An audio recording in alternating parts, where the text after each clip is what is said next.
Good evening. Welcome to the national news broadcast. I'm Kasuni Balachandra. And I am Tilina Udayaratna. First off, we take a look at the headlines for tonight. Schools in the Western Province will open tomorrow only for GCE ordinary level students.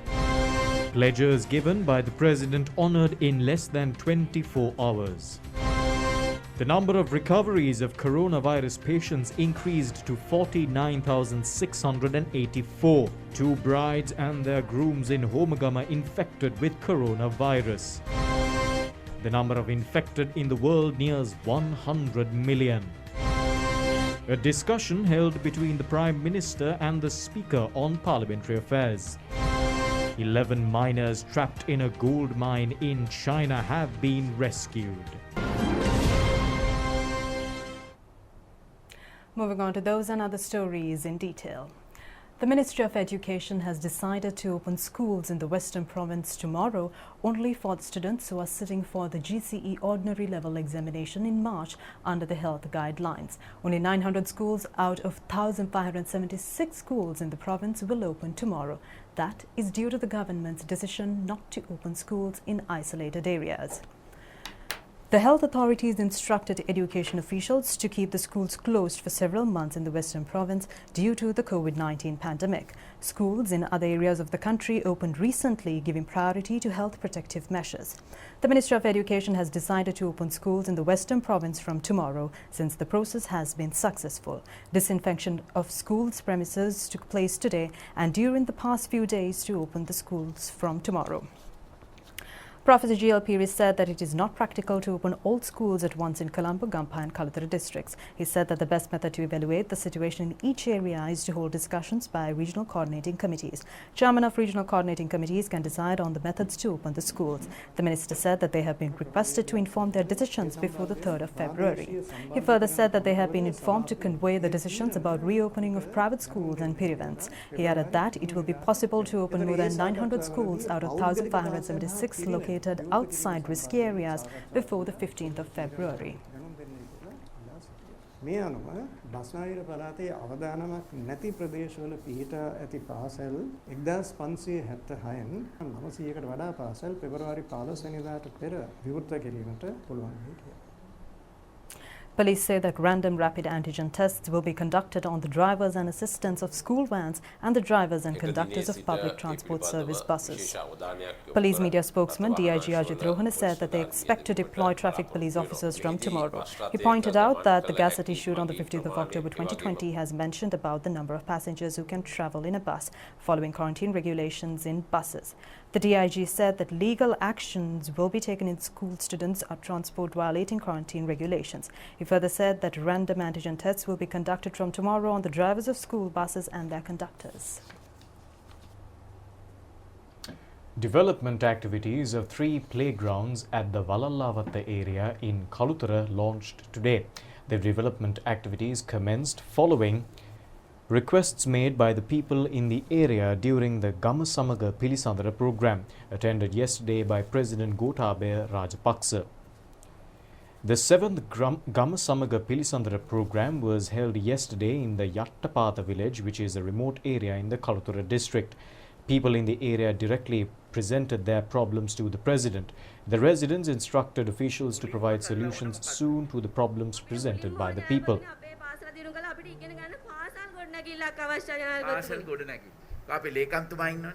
ඒ යෝජනා ඉදිරිපත් කරලා තියෙන්නේ ඒ වගේම යෝජනා 17ක් ඉදිරිපත් කරලා තිනවා මේ පාසලට විතරක් නෙමෙයි අනිත් පාසලොත් එක්ක පුතා දැන් ආණ්ඩුකාරතුමා ඒක පොරොන්දු වෙනවා මේක ගොඩනැගිල්ල ලබා දෙන්න ඉක්මනින් දෙවෙනි බලාපොරොත්තුව තමයි ඥාතිතුමනි අපේ මේ ක්‍රීඩා පිටිය හරි ඒක මම හමුදාවට කියලා කරලා දෙන්නම් එතම. Development activities of the Vallallavita Pahala Hevesa Junior School and Yattapatha Junior School and Public Playground near the 7th mile post on the Nelua Road are taking place even right now. The 5th Engineering Regiment is conducting the development activities which are scheduled to be completed in a short period of time. Students in these schools studied amidst many shortcomings as the officials have not paid their attention to the issues. Among the shortcomings are playgrounds, buildings, infrastructure for information technology subjects. The President directed officials to provide all facilities needed by the students. The number of COVID-19 recoveries in the country has increased up to 49,684. Accordingly, the percentage of fully recovered COVID-19 patients in the country is at 85.76. Meanwhile, 13.34% COVID-19 patients are receiving treatments at present, and this amounts to 7,972 patients. The media unit of the Ministry of Water Supply says that Minister Vasudevan Anayakara returned to his home after recovering from COVID-19. Another 423 COVID-19 recoveries were reported in the country today. Another 349 COVID-19 infected persons were found today. 18,515 PCR tests have been conducted yesterday. A total of 1.6,563 PCR tests have been conducted so far in the country. A rehearsal program in connection with the AstraZeneca vaccine use took place under the patronage of Health Ministry at North Colombo Teaching Hospital, Piliyandala District Hospital and Piliyandala Medical Office of Health Office yesterday. Deputy Director General of Health Services Consultant Dr. Hemantha Herath says that guidelines to distribute the vaccine has already been prepared. Homagama Public Health Inspector Priyantha Vijaysurya says that 2 brides and their grooms at 2 weddings have been infected with the virus. 3 celebrations have been held for 1 wedding at Padukka Vataraka area. It is reported that permission had been obtained only for 2 ceremonies. 1 ceremony has been held at a house in Ranala area, 2nd at a hotel in Padukka, and the 3rd at a house in Padukka Vataraka. Following an illness to the bride and groom at a hotel in Nuwara, PCR tests have been conducted and both were found to be infected with coronavirus. Mr. Priyantha Vijaysurya said that 100 who attended the ceremonies had been sent for quarantine.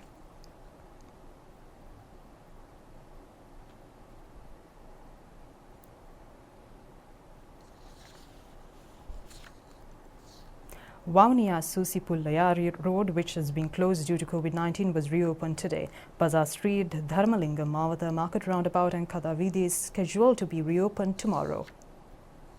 Business establishments at Kathankudi town was opened today after rapid antigen tests confirmed that the workers have not been infected with coronavirus. The isolation of Nazir Vatt of Velavatta Police Area, Varana Temple Road of Tiharia North and East Gramaniladari divisions of Nittambu Police Area, Kathota and other areas under Hidramavata and Galalua East and West of Minuangoda Police Area has been lifted from 6 p.m. today. Juma Masjid Mawat in Galalua area of Minuangoda Police Area, Hydramavata, Aludpara, Akaraguda areas have been isolated from 6 p.m. today. 2 more COVID-19 related deaths have been reported from the island yesterday. The deceased were residents of Mount Lavinia and Ranala. 9 persons who have neglected health protective measures have been arrested outside the Western Province during the 24 hours ended at 6 a.m. today. 2,734 have been arrested so far for ignoring health guidelines. Another flight carrying a group of Ukraine tourists arrived today at Matala International Airport. The group includes 189 tourists. 178 tourists who were staying in the country returned to Ukraine by that plane. Assistant Director of the North Central Province Central Cultural Fund, D.R.S. Bandanayaka, says that local and foreign tourists have been allowed to visit historic places in Polonnaruwa according to health guidelines. He said that the government and the Central Cultural Fund have provided them with necessary facilities. Now, in other news related to the coronavirus, New Zealand health officials said today they were investigating what they said were probably the country's first coronavirus community case in months in a woman who recently returned from overseas. New Zealand health officials launched an investigation on Sunday into what they said was likely the country's first local COVID-19 case in months. A 56-year-old woman returned from an overseas trip late last month and tested positive for the coronavirus days after a 2-week mandatory quarantine at the border. Under quarantine, she had tested negative twice. A top New Zealand health official said it's possible her case is a variant found in the UK or elsewhere. We are working on the assumption that this is a positive case and that it is a more transmissible variant, either one of the the one identified first in South Africa or the UK, or potentially Brazil, or another more transmissible variant. Health officials added it's unknown if the woman caught the disease abroad or locally. New Zealand last recorded a community case in mid-November, according to the Health Ministry online. The island nation of 5 million people has virtually eliminated COVID-19 within its borders, with less than 2,000 cases since the global health crisis began, helped by a strict lockdown and its geographical isolation. But with COVID-19 raging globally, more positive cases are returning to New Zealand, raising concern of a possible community outbreak of a more transmissible variant. Pressure has been mounting on Prime Minister Jacinda Ardern's government to vaccinate the population, but she has said a mass rollout won't begin until the second half of this year. And in other local news, a meeting has taken place between Prime Minister Mahinda Rajapaksa and Speaker Mahinda Rupavahini today at the Prime Minister's official residence on Vijayaram Mawatha in Colombo. They have discussed about parliamentary sessions to be conducted on the 9th in the wake of the COVID-19 pandemic. The Prime Minister has drawn the attention of the Speaker on maintaining parliamentary business under the health guidelines. The Navy says, according to the investigations conducted so far in connection with the Euro Sun ship registered under the Liberian flag and met with an accident in Sri Lanka maritime borders, the hull of the ship has not been damaged. Therefore, the Navy said they will deploy a diving team again to investigate this matter. The Euro Sun ship met with an accident when it was transporting cement raw material from Abu Dhabi to the Trincomalee harbour after getting stuck in the small Ravana reef situated southeast to the country. The ship has met with the accident 5.5 nautical miles off the shore.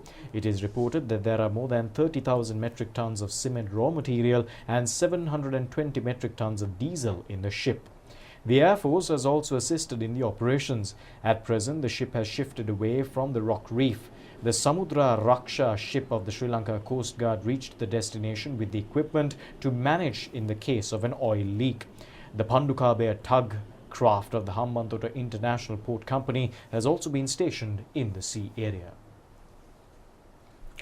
Several electoral seat meetings took place today in connection with the 4th anniversary of Sri Lanka Podujana Peramuna. Youth and women's meetings have also been organized to coincide with the event. The meetings under the theme Siu Desa Suraki Siu Wasara had been organized following health protective measures. Kalani electoral seat meeting of Sri Lanka Podujana Peramuna took place today at the auditorium of Kalaniya Pradesh Sabha. The meeting organised by State Minister Prasanna Ranavira was attended by Ministers Prasanna Ranatunga and Sarath Weerasekara. Wattala Youth Balamandala meeting of Sri Lanka Podujana Peramuna was held today. State Minister Nimal Lansa attended the meeting at Wattala Pradesh Sabha auditorium as the chief guest. Teldeni electoral seat meeting of Sri Lanka Podujana Peramuna was also held today. A group of people, including public representatives, were present on the occasion.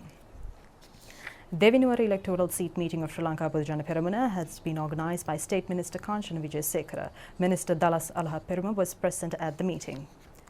Another electoral seat meeting of Sri Lanka Podujana Peramuna took place at Padirippu in Batiklu. State Minister Sadasivam Vyalendran and MP Tilak Rajapaksa were present on the occasion.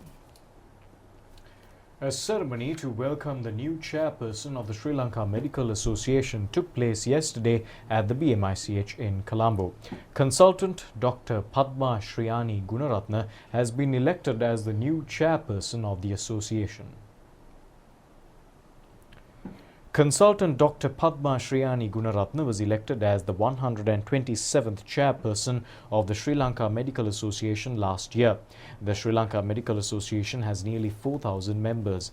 Medical professionals in all fields are members of the association. It was launched under the chairmanship of Dr. P.D. Anthonys and with 68 members. It is the oldest medical association in Asia and was identified as a Sri Lankan branch of the British Medical Association at the inception. After gaining independence, it was named in 1951 as the Ceylon Medical Association. In 1972, it became the Sri Lanka Medical Association. Community medical specialist Professor Saman Dharmaratna was elected as the chairman of the association for 2022. The new office bearers of the association, members, consultant doctors and medical professionals were present at the ceremony. And from the very beginning, SLMA has been playing an advocacy role. And during the COVID-19 period, it was pronounced. During the time period where the situation was not very clear, SLMA, with the expertise of Vice President Professor Veera Singha and several other scientists, was able to come out with the accurate prediction during the first wave of COVID-19. And as you maybe remember, there was a time period where there was an argument. What should be the diagnostic test for COVID-19? And there were many proposals for the rapid antibody test. At this time, SLMA came forward with the expertise and collaboration with the College of Physicians and College of Microbiologists. We came up with a proposal that was submitted to the Ministry of Health that RT-PCR should be the diagnostic test and the capacity should be increased. And that was a landmark event related to COVID-19 control in the country. Sri Lanka Port Authority has taken steps to allow electronic payments online in connection with all import clearing activities of the Colombo harbour. Those who are using the harbour will be able to make the payments either from their homes or offices under this method. It has been implemented on the instructions of Chairman of Sri Lanka Port Authority, General Dayarat Nayaka. The customers have been provided the facility through the relevant clearing agency over the Port Authority website www.slpa.lk. The remains of veteran journalist Kala Kirti Dr. Edwin Aryadasa are lying at a private funeral parlour in Buralla. The funeral is scheduled to be held tomorrow under state patronage. On the instructions of Media Minister Kehelia Rambukwella, the Ministry of Mass Media has taken steps to provide necessary assistance for the funeral. The body of late Mr. Edwin Aryadasa was brought to the private funeral parlour this morning. The funeral will be held tomorrow afternoon at the General Cemetery in Buralla. He was 98 years old at the time of his demise. Late Mr. Aryadasa was born in Unawatuna, Galle on the 3rd of December in 1922 and had his primary education at the Bona Vista School and Mahinda College in Galle. In 1945, he obtained Sinhala and English language degrees from the Colombo University and joined Lake House in 1949 as a journalist. He worked at the editorial boards of Daily News, Sunday Observer, Silumina and Janatha newspapers and later became the chief editor of the science newspaper Nava Yugaya. Mr. Aryadasa was a pioneer to launch media education in Sri Lanka. He also contributed to the science and environmental fields and was also recognized as the first foreign affairs analyst in the country. He has also received several honorary titles including Kala Kirti. The Ministry of Mass Media has taken steps to provide necessary assistance for the funeral in recognition of his services to the media field. Minister Kehelia Rambukwella has instructed Ministry Secretary Jagat P. Vijayveera to take necessary measures in this regard. The Media Minister has recalled that he was fortunate to visit late Mr. Aryadasa on his 98th birthday and to greet him at his home. Attention has been paid to prepare a program in future to provide assistance at difficult times for journalists who have rendered productive and reputable service to the country. And in other sports news, Sanjeev Aryaratna won the men's championship of the Air Force Commanders Challenge Golf Tournament. Anusha Senadiro won the women's championship. A tournament has been organized by the Air Force and Eagles Golf Link. More than 100 local and foreign competitors took part in the competition at China Harbour Eagles Golf Course. Defence Secretary Retired General Kamal Gunaratne also attended the event. The championship was held for the 8th time this year.